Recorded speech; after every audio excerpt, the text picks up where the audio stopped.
welcome back to Coral Gables Now. On to a story now that really goes to the heart of Coral Gables' uniqueness. The city celebrates Arbor Day in the month of May, and to tell us more about this special day and month is Maricris Longo, Chair of the Landscape Beautification Board. Thank you, Maricris, for being here with us. Thank you. So tell me about the purpose of the Landscape Beautification Board. The Landscape Beautification Board is an advisory board that meets once a month, made up of volunteer members that give recommendations to the city commissions in regards to the urban, forest, and specific public landscape projects. You know, we've heard a lot about the Landscape Beautification Board when it comes to the awards that you guys give for beautiful landscape throughout the city. Tell me about the participation of the board in respect to the actual award. Okay, each member of the board gets involved by nominating residential and or commercial landscape projects, and we also accept nominations from the general public. Mm-hmm. Once all the nominations are in, we select the 5 final winners. The Landscape Beautification Award recognizes beautiful landscape projects that best represent the character of our city. Tell me about the purpose of Arbor Day. Arbor Day is a nationally celebrated observance that promotes tree planting and tree care. It's a day that it's a day to emphasize the importance of tree planting to create well-being, both physical and emotional. We're celebrating by every year we select a specific site. Uh-huh. This year we have selected the Riviera Park, and we're going to have an event with a special guest speaker who's the director of Fairchild Tropical Botanical Gardens, yes, who's going to address a group of children, and at this site we will be planting 3 beautiful trees. So how was that decided that this would be the site this year for, because I know in the past you've done it at in Old Cutler, and an area farther south. Tell me how this site was selected. This site was selected because the Public Service Department already has a plan designed to improve this park, and this gives the city an opportunity to address the community and to tell them about the improvements of the Riviera Park. Okay. So there's already spaces that were designated for trees, and it's a special occasion.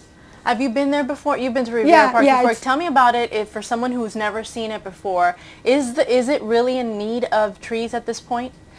The Riviera Park is a beautiful site, but it's in need of more shade trees. And that's why the city already has a plan in place, and it's taking this opportunity to do that. So what's the importance of an event like this and basically this awareness in Coral Gables specifically?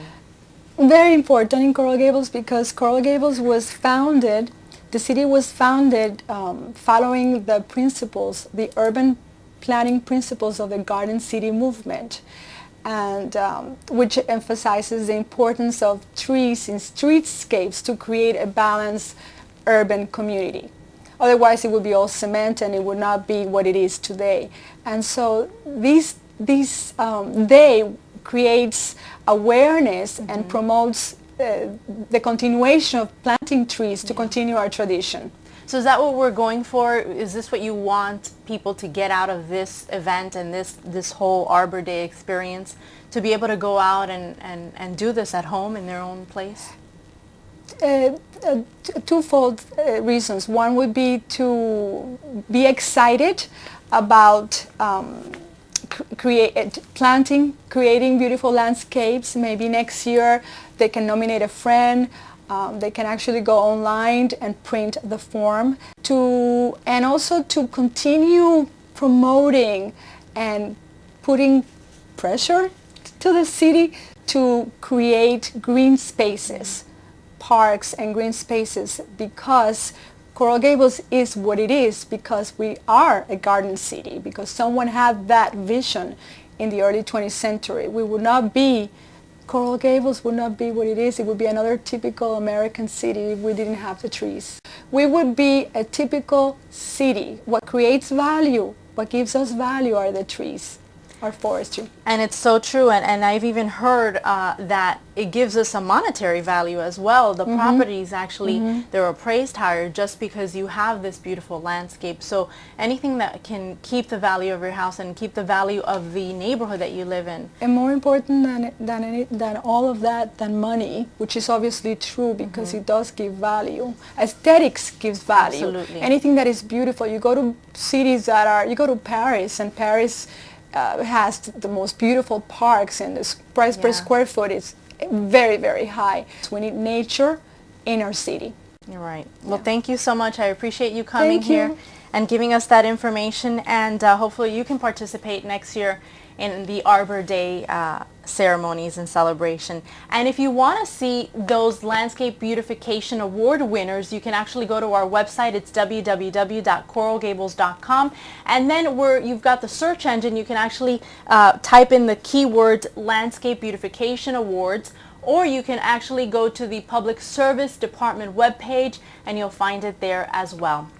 And while the city encourages planting, there is one area that should hold off on doing so. Several trees and shrubs may have to be removed due to major construction that's going to be taking place later this year on Bird Road. Leanne Morejon joins us now with that story. Leanne, will everyone on Bird Road be affected?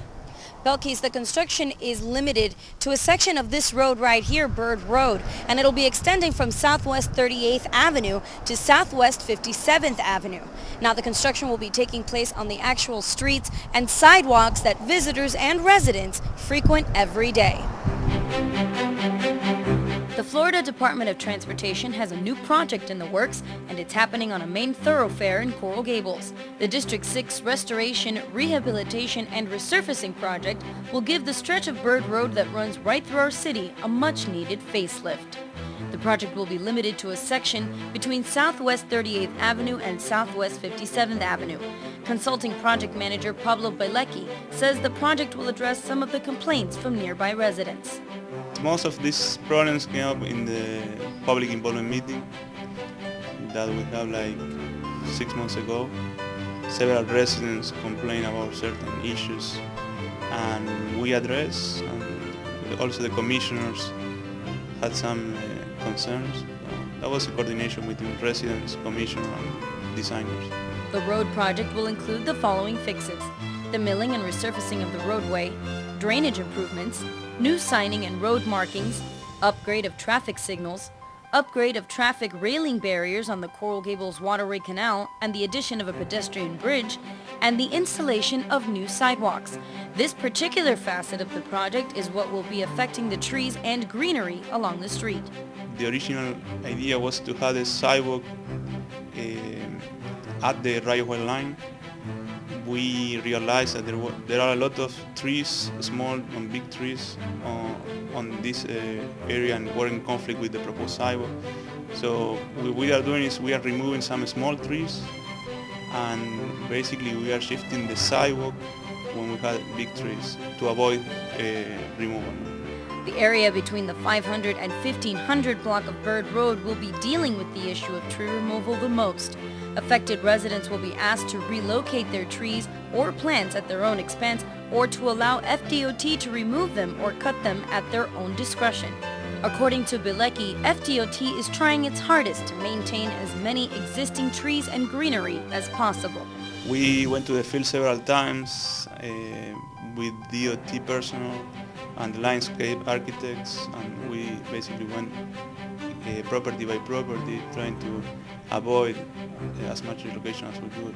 To further protect residents, construction will be limited to non-peak hours. Construction will never occur at night.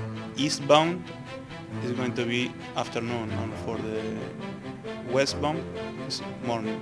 In the end, the rehabilitation project will hopefully improve driving conditions and increase the safety for those who choose to travel on foot. The future is looking brighter for one of our city's signature roadways. Now remember, this road rehabilitation project isn't scheduled to begin until September 15th of this year. But if you have any questions in the meantime, please call Marta Rodriguez at FDOT. That number is 305-860-3740. For Coral Gables Now, I'm Leanne Morejón. Now, back to Belkis. All right, thank you, Leanne. And coming up, your heartfelt wishes for Mom. We'll be right back.